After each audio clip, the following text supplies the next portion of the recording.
Hey, welcome to the Gaming Bench. In this bonus episode, I'm going to talk about the basics of leatherworking. Now, if you've ever wanted to try leathercraft but were intimidated by the cost or skill involved, I'm here to tell you it's not that hard and might be more economical than you think. All right, let's start with the basics.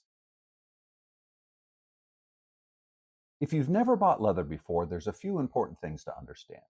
First, leather is a natural product, it's animal skin. Specifically, I usually use cowhide, even though you can get pig, lamb, deer, as well as exotic hides like ostrich or alligator or stingray. But cowhide is durable, versatile, and your best bet for most projects. Fresh leather will start to decay if it's not preserved in some fashion. So the leather we use for crafting is prepared through a process called tanning. This makes leather shelf stable, and if properly cared for, it'll last nearly forever.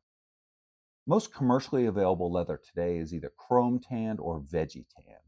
Chrome tanning uses a variety of chemicals, mostly chromium sulfate, to prepare the leather.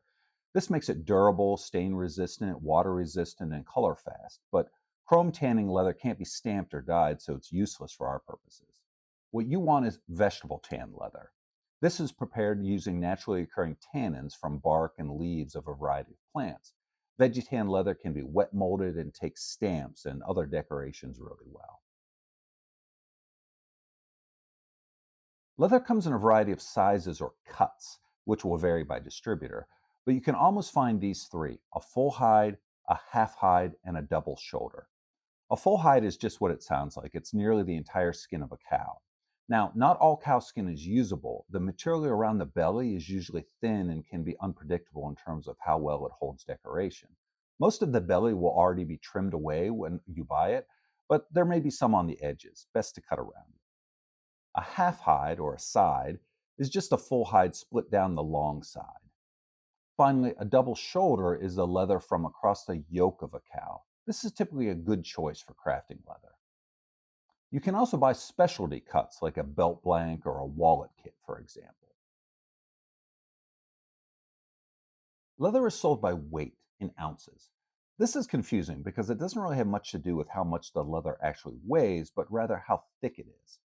Technically, the weight refers to how much 1 square foot of leather should weigh, but in practice, no one's really weighing leather. They use a gauge to measure how thick it is. And to make it extra confusing, weights are usually given in ranges to reflect that the thickness of a single piece of leather can vary across the hide. So you can buy a piece of 4 5 ounce or 8 9 ounce, for example. Don't worry too much about consistency and thickness because today's leather industry produces hides that are extremely consistent. I'll throw up a chart to show how the weight usually lines up with the thickness. Anything less than 4 ounces is considered garment weight.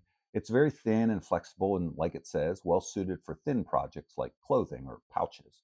Anything greater than 10 ounces is pretty thick, good for heavy boots or armor. Personally, I tend to use 5 6 or 7 8 ounce leather in my projects. It's stiff enough to hold its shape, takes decoration well, but can easily be bent for a quick cleanup. Since leather is a natural product, the quality can vary from hide to hide. You can expect defects in the leather called range marks. These are marks left over from when the cow was still wearing the leather. They can be scars, brands, wrinkles, creases, or any other mark. Sometimes range marks are cut out during the manufacturing process, leaving a hole in the leather. Just know that these are common and expected. When I buy leather, I like to go to a physical store and inspect the hides personally. I'm fortunate that there's a Tandy Leather about a half-hour drive away. This gives me the chance to look at a bunch of different hides. I can take my time and inspect them for range marks and other defects. I tend to be pretty picky about the leather I end up buying. If you've never bought leather before, don't be afraid to ask the staff for help or recommendations. Remember, they want you as a repeat customer, so they're invested in helping you find just the right leather for your project so you're happy with the results and come back again and again. In addition to leather, they have hardware, dyes, tools, and just about any other accessory you might need. Tandy has stores across the nation. You can Google leather store in your zip code to find a Tandy or other leather shop near you. You can also buy leather online. I have plenty of times. If you're buying a larger veggie tanned hide online, just know that you're at the mercy of whatever hide they pull from the warehouse. But I found that leather distributors are willing to work with you if you have a particular project in mind. Drop them a note to let them know what you need. I'll include links in the description to places I've ordered from in the past. Leather isn't cheap. Generally, the cost per square foot is lower the larger cut you buy. Heavier leather, that is thicker leather, is more expensive than thinner leather. Specialty cuts like belt planks are often the most expensive in terms of price per square foot. The 6-7 ounce double shoulder I just bought was 58 bucks. But prices fluctuate due to supply and demand.